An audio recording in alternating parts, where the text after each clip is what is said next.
Assalamualaikum and good day everyone. We are UUM students from BWBB3063 International Trade and Finance Group A.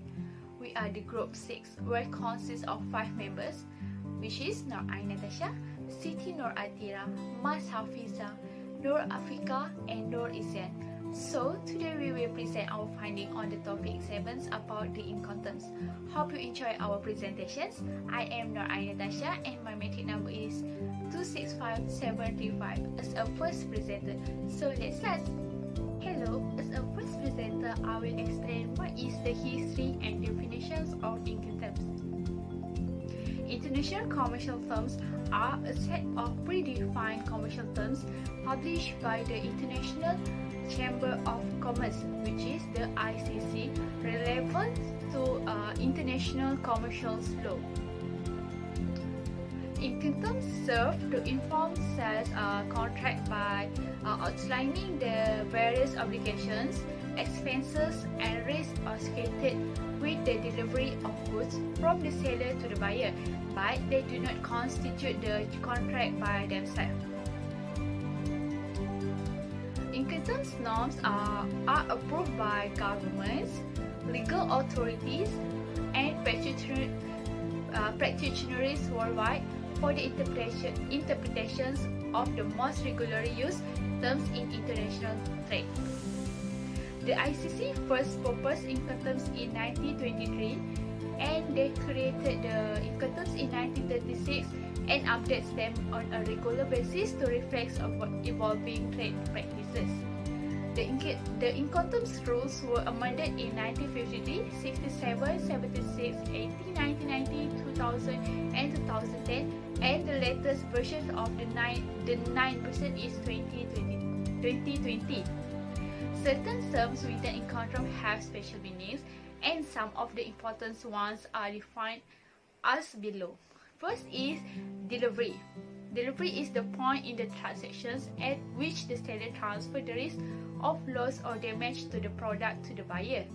Second is the arrival, which is the point specific in the Incoterms of for which carriage is paid. Third is the free. The seller is required to deliver the item to a specific location for transfer to a carrier. And carrier, any individual who under a carriage contract agrees to perform or obtain the executions of transfer by rail, road, air, sea, inland canal, or combinations of these modalities. The 5 is a freight forwarder is a company that carries or aids in establishing shipment arrangement. And terminal, any covered or unprotected locations such as the warehouse, container yard, or road, rail, or a cargo terminal. The last is clearing for exports to submit or a shipper export declarations and obtain the export permit. So next we go to the purpose of Incoterms. The first purpose, it is as a carrier. Choosing how a shipment will move from point A to point B may appear to be a simple undertaking. An international shipment, on the other hand, may have numerous legs to its journey, and the Incoterms will specify how far the seller will get the shipment from the buyer-based responsibility.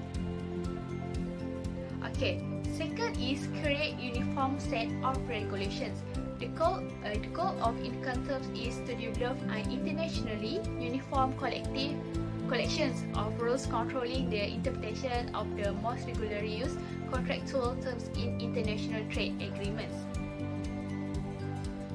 This is to avoid inconsistency and uncertainty.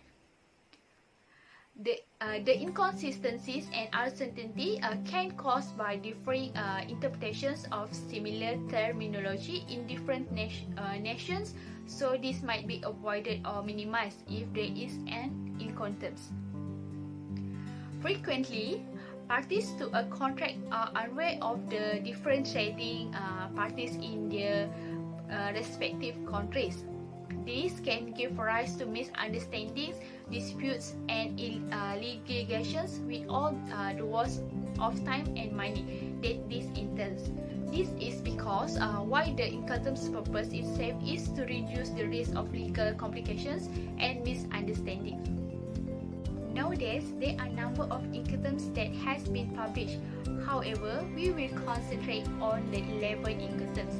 There are 7 item Incoterms for any modes or modes of transport, which is EX work, FCM free carrier, CPT carrier paid to, CIP carriage and insurance paid to, DAT delivery at terminal, DAP delivery at place, and DDP delivery duty paid. Meanwhile, the other 4 is for sea transport, which is FSA free alongside ship, FOB free on board, CFR cost and freight, and CIF cost, insurance and freight. So that's all from me. I will pass to my friends for the next slide. Thank you.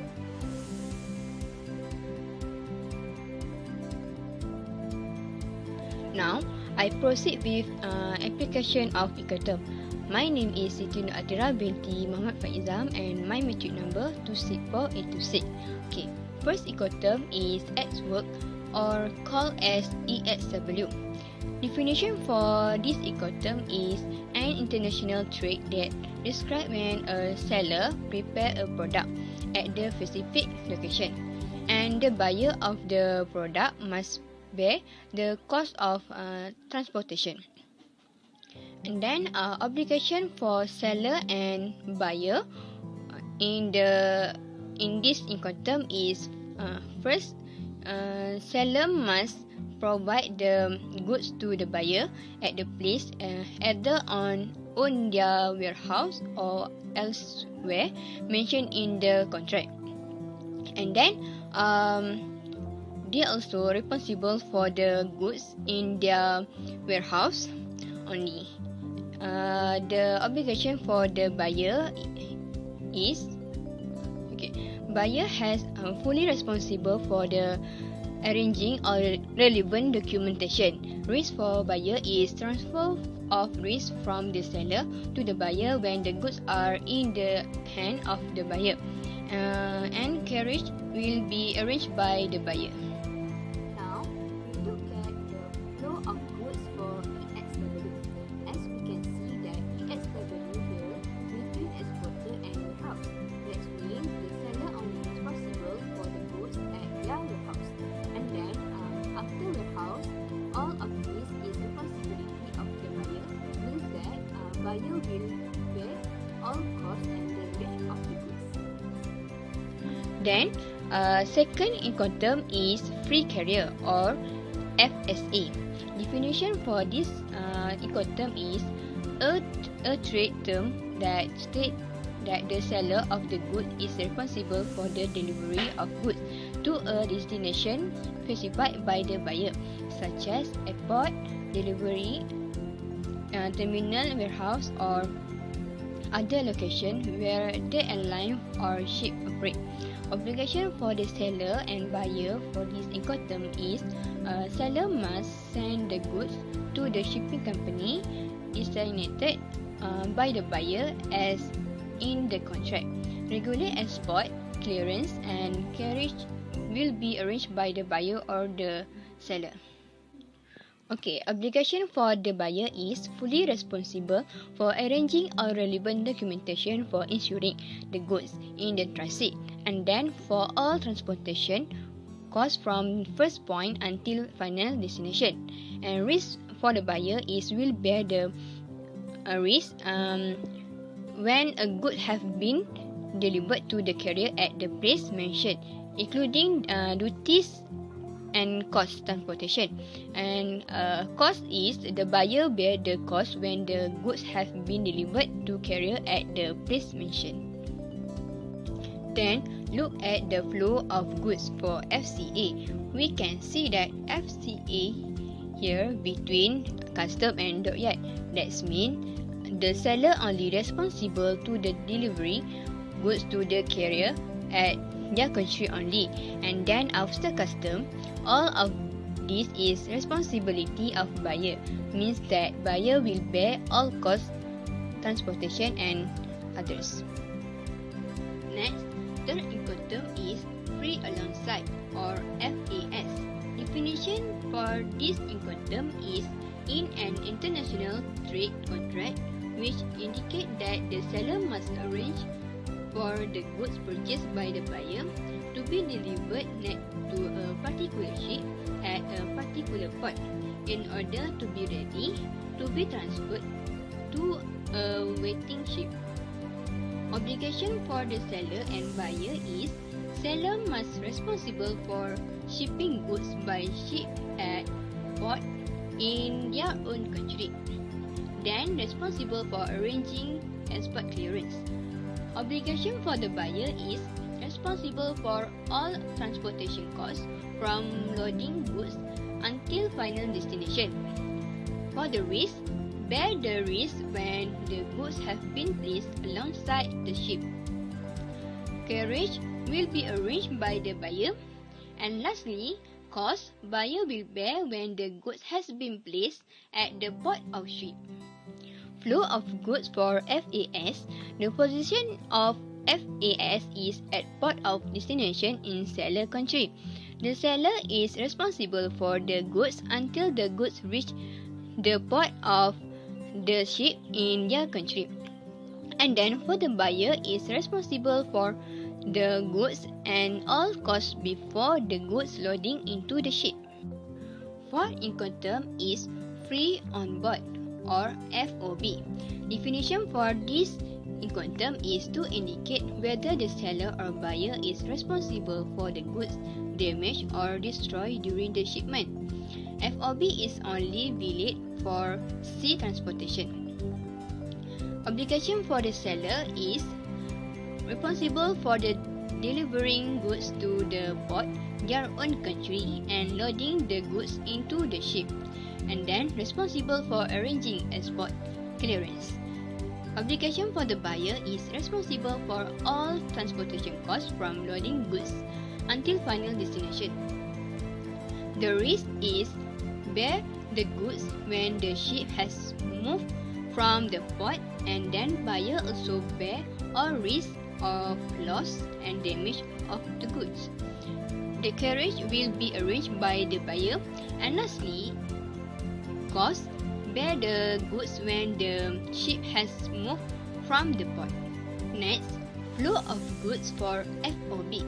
Seller will responsible the goods be on board, and after buyer will responsible all the costs and transportation.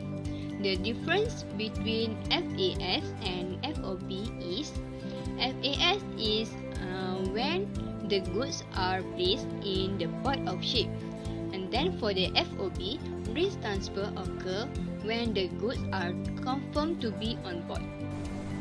Assalamualaikum warahmatullahi wabarakatuh. My name is Hafizah Zaki Maharum. Today I would like to continue to talk about CFR, CIF and CPT. Under CFR term, cost and price, the seller is required to clear the goods for export and deliver them on board the ship at the port of departure. And they also need to pay for transport of the goods to the main port of destination.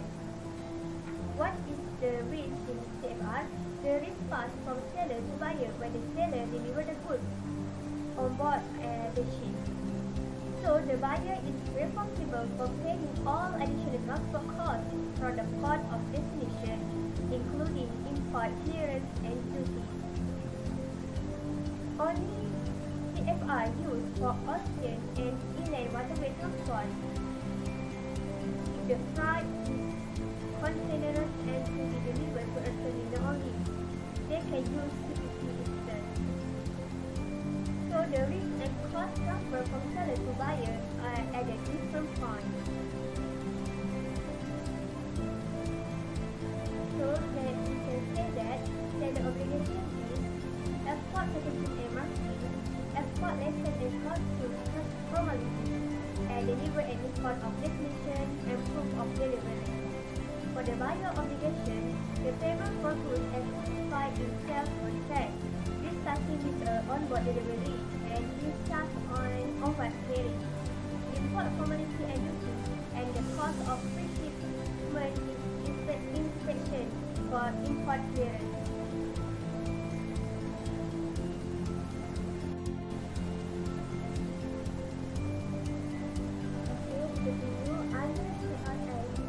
Cost insurance expired, the seller is responsible for the cost expired of bringing the goods to the port of destination specified by the buyer. CIF risk transfer takes place when the merchandise is loaded onto the shipping vessel and is recommended for a situation in which the seller is able to access the vessel directly, such as in the case of bulk shipping, cargo shipping. This makes CIF unsuitable for containerized cargo. So the seller is contractually to provide insurance for the transport of the goods. Together with CIP, they are the only two Incoterms that stipulate that insurance must be provided by the seller. So the risk transfer point of the CIF Incoterm is not the same point as the cost transfer point. CIF risk is transferred only when the goods are loaded on board the ship at origin. This makes CIF unsuitable for containerized cargo, which is usually dropped off at terminal days previous to loading. So the seller obligation is required to deliver the goods to a named port located in the buyer's country and responsible for ensuring the delivery of the goods to the destination port, includes arranging export clearance and any other export requirements. Not obligated to arrange any transit insurance for the goods. Also, many exporters choose to arrange their own insurance. For the buyer obligation is ensure any risk of loss on the goods has been loaded on the board to ship at the port of origin, so should arrange transit insurance for the goods, and take control of the goods at the destination port and is responsible for arranging the import process.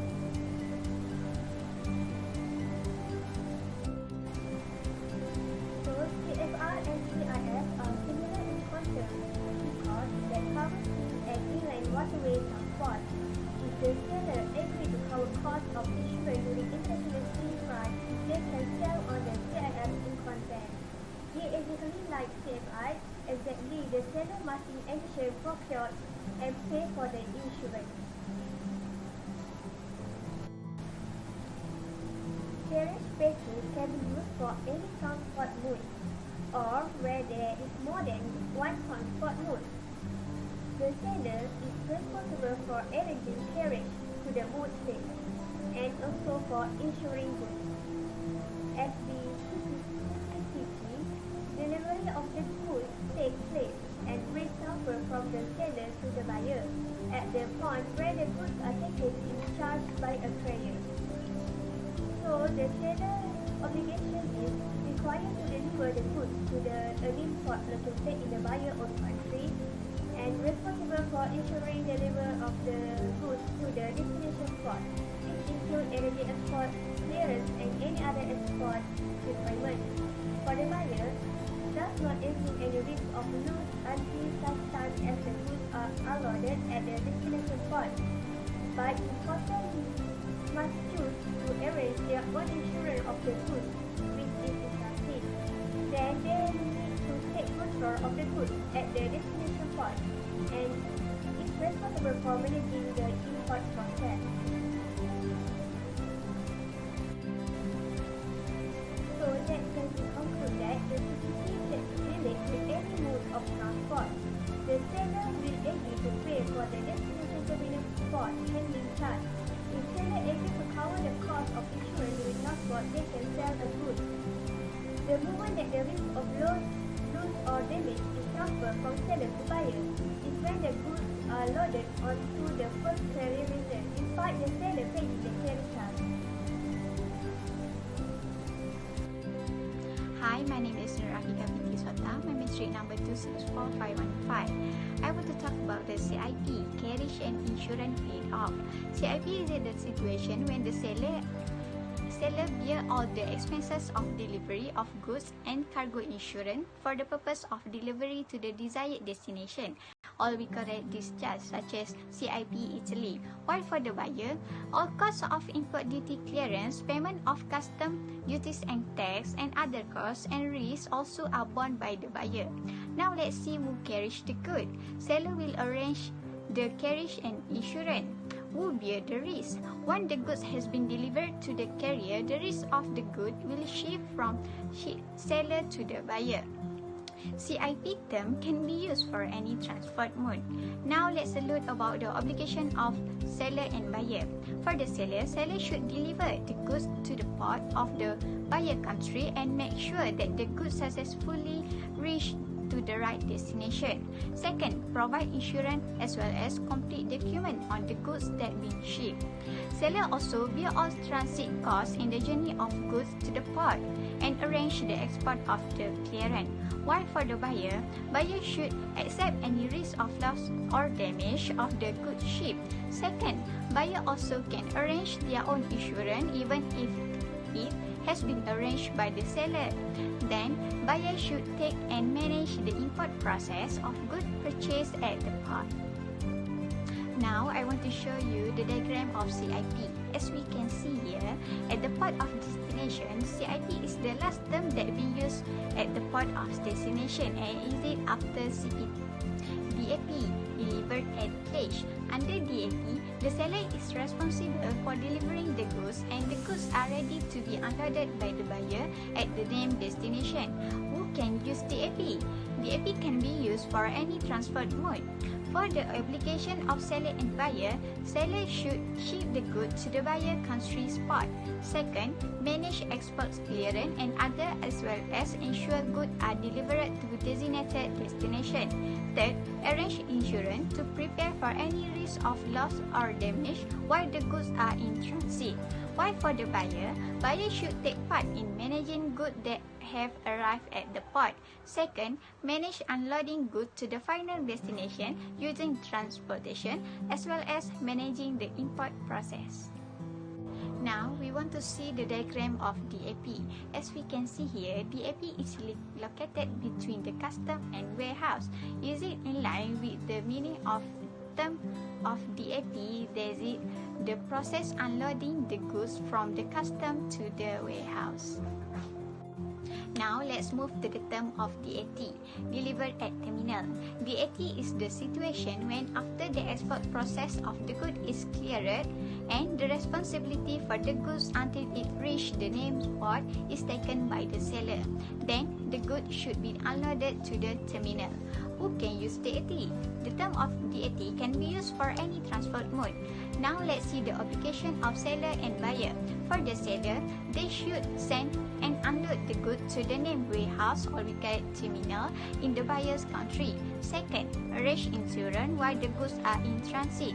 Third, pay the cost of unloading even though the buyer managed the import process. And lastly, manage export clearance and other required documents and ensure goods are delivered to the designated destination. While for the buyer, they should take part in managing goods that have arrived at the terminal and then they should managing import process of the good purchase. Now, I want to show you this is the diagram of DAT. As we can see here, DAT is located at the warehouse. Is it that means the term of DAT is used for the goods at the warehouse? My name is Nur Izam binti Salmi. Matrix number is 2646 and 68. I will present about the DDP. Okay, DDP is stand for the delivered duty paid. This is the last term of the Incoterms. In this DPP, most of the expenses are the responsibility of the seller or exporter. For example, the expenses involve are payment for the custom duties, import custom clearance, cargo insurance and the tax of the end of the purchase. Seller need to make sure the goods reach their destination safely either at the buyer's premises or at the project site. Then there is a role of the seller and the buyer. Okay, the role for the seller are the seller must arrange the carriage and must have an import and export license. Okay, this seller also need to enter into a contract for the transportation. They need to responsible for the delivering the good to the hands of the buyer or to the final destination specified by the buyer.